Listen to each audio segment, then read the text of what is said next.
Welcome to Waters Online, where mountain gardening is made easy with mountain gardener Ken Lane. Hey. Hey Ken, a lot of times people come into the garden center and they want to know about Javelina in their yard. What do you recommend? Well, Javelina, first of all, it's like a wild pig. So it's similar to armadillo, just wild pigs. It's a pickerel, it just digs up the yard. And so they're very destructive to gardens. So there's three ways basically you deal with them. One, put a fence up. So fencing, keep them out of the garden. And the easiest one is just a single wire electric fence about this far off the ground. You don't even have to put it around the garden, you just put it through the garden. They zip that one night and they will not come back because they're terrified of electric fence. Okay. Or just a traditional fence would do as well. Next we get into repellents, and I brought a couple of them. One is, and they make the plant taste really bitter. So this is a granular you sprinkle into the garden. They root around there and go, ooh, this is nasty, I don't like this.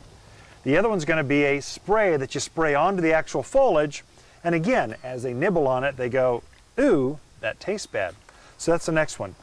Blood meal would be another one. You can sprinkle blood meal in there and they go, oh, something's just died here, and they might eat me too, I want to leave. Okay. Then we get into the plants. So the plants you're dealing with, you want plants that have a fuzzy leaf, plants that have a bitter taste, or a heavy scent. So a lot of your herbs, animals, especially Javelina, aren't going to eat those.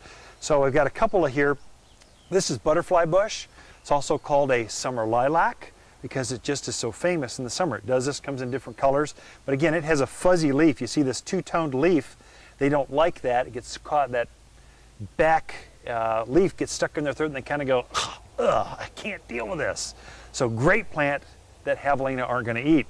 We get to hyssop, which is a summer blooming perennial. Again, it's got that dark foliage. You see the two-toned leaf. It's got a fuzzy leaf they don't like.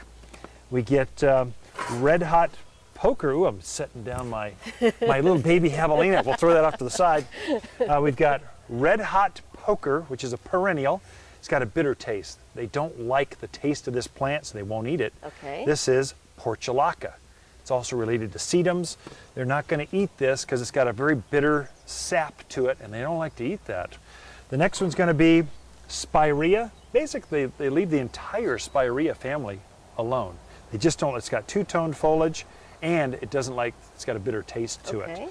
So we've got some traditional perennials here. We've got lamb's ear, and a lot of folks will recognize that. It gets a blue flower on it, but again, you can just see the fuzz, which makes it very drought tolerant, and then also it makes it where animals, especially Javelina, they have no interest in this plant whatsoever. This one's one you put in your iced tea quite a bit. This is mint, peppermint, spearmint, chocolate mint. This one happens to be chocolate mint. They aren't going to eat those, have no interest in them.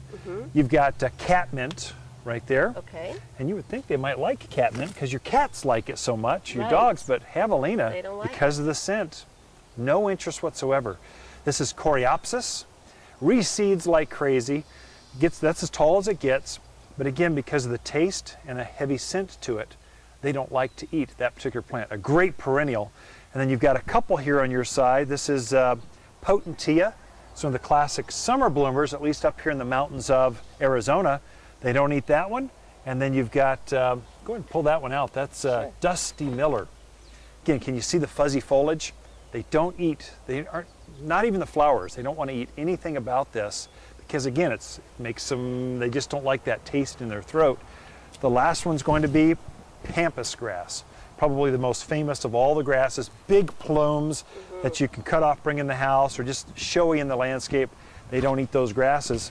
And so there you got it. You've got fencing, repellents, and then the plants. And that's how you're going to keep Javelina at bay. Terrific. If you want to learn more, come on out and see us at Waters Garden Center on Iron Springs Road in Prescott.